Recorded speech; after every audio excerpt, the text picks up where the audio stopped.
C'est difficile. C'est vraiment difficile de se retrouver à critiquer négativement une œuvre qu'on aurait voulu apprécier. Ça l'est encore plus quand il s'agit d'un artiste. Taika Waititi. Au premier abord, je ne comprends même pas.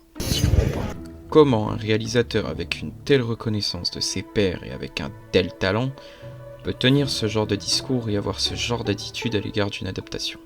Mélo, il va falloir une petite contextualisation. Ah oui, le contexte.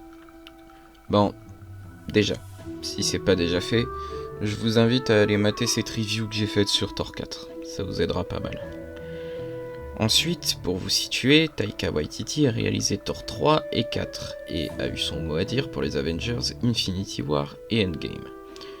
Donc on parle d'un gars dont le travail a été très important dans les productions cinéma du MCU de ces 5 dernières années. Fort de sa déclaration « Je veux donner aux fans un tort dont ils ne veulent pas », Taika Waititi avait d'abord joui du privilège de jugement qui a consisté à faire se dire aux gens « C'est une façon de dire qu'il veut faire apprécier aux gens une facette du personnage qui ne les intéressait pas avant. » Bon sang que j'aurais préféré largement ça. Tu as l'air malheureux, Mélo. Je le suis, parce que c'est pas comme si on parlait d'un parfait inconnu qui n'avait jamais fait ses preuves dans le monde du cinéma. Bref, assez tergiversé, place aux détails et aux arguments. Tout commence lorsque la réalisation de Thor Ragnarok est confiée à notre personnage du jour.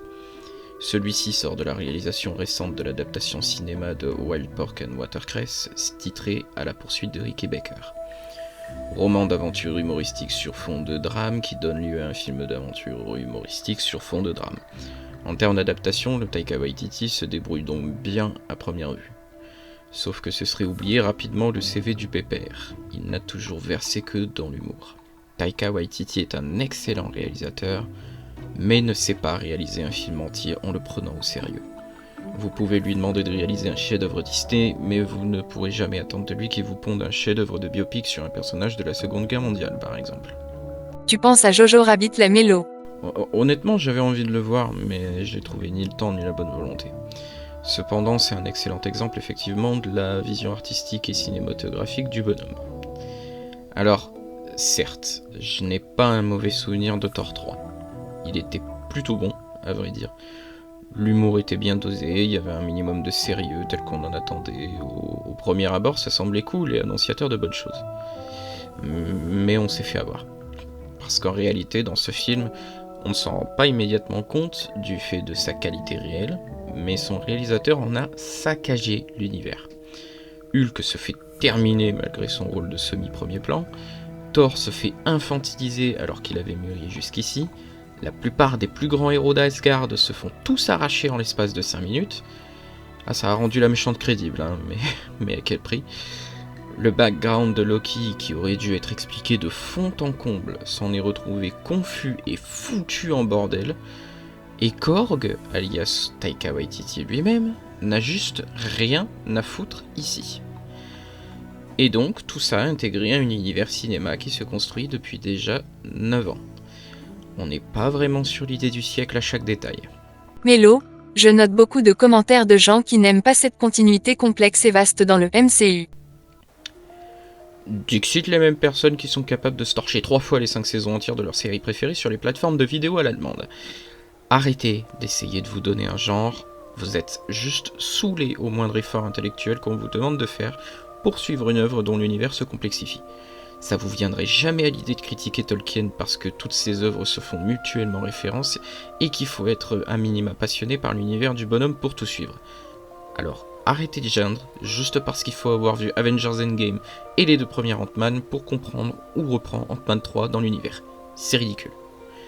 Mais peu importe pour cette fois. Parce qu'au-delà de la continuité de l'univers 616 de Marvel que Waititi a amputé d'un bon Hulk, d'un meilleur Thor et de plusieurs arcs narratifs potentiels plus qu'intéressants, il faut être intellectuellement honnête et se rappeler que l'univers Marvel est désormais un multivers. Si Spider-Man a droit à 3 versions différentes exploitables, on peut imaginer que Hulk et Thor ne sont pas finis juste pour 2 films où ils auraient été gâchés. En réalité, le véritable manquement vient du fait qu'il est accompli sur une base qui, pour ces Hulk et Thor là, était bonne. Le Bruce Banner d'Edward Norton était très bien. Son ennemi incarné par Tim Roth était un coup de génie de casting. Et l'ennemi à venir qui était le futur Red Hulk était très charismatique. Que l'acteur ait été changé, c'est pas un mal en soi. Et de toute façon, c'est pas du fait de Waititi. Et Mark Ruffalo est très bon lui aussi. Mais voilà. Si on n'avait pas eu Waititi, on n'aurait pas eu non plus cette She-Hulk. Oui, j'ose le dire, oui. Je reviendrai sur le problème Hulk plus en détail, mais je vais encore vous faire le plaisir de lâcher les termes d'avance. She-Hulk 2022, c'est actuellement du même niveau qualitatif que la Wonder Woman de Linda Carter en 1975. Le niveau actuel de nos effets spéciaux ne change que très peu la donne, et c'est un exploit dont tout l'univers Hulk se serait bien passé. Bah alors, on est progressiste mais on a 50 ans de retard sur la qualité d'écriture d'un scénario pourtant féministe. J'aurais vu tu trash talk, Birgit. Ça me démangeait. Hey, tu me piques mes rétorques en plus.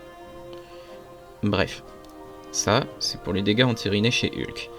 Mais chez Thor, on n'en manque pas non plus. Déjà, faisons un rappel des troupes des personnages tués sous l'ère Waititi, qui auraient pu avoir un développement intéressant pour le MCU et donc de futurs scénarios.